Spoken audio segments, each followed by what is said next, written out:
Team রয়েছে, এখন দেখছি বগিকে নামানোর কাজ চলছে এবং সেই চিত্র লাইভে সরাসরি ধরা যাচ্ছে না দেখে এইভাবে খবর পৌঁছচ্ছি আমরা। ইতিমধ্যে এলাকায় প্রচুর মানুষ জমা হয়েছে।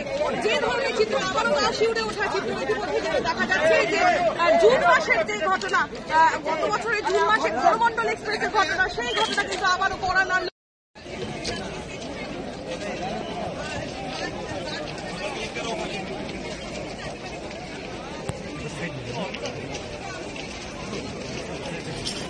No.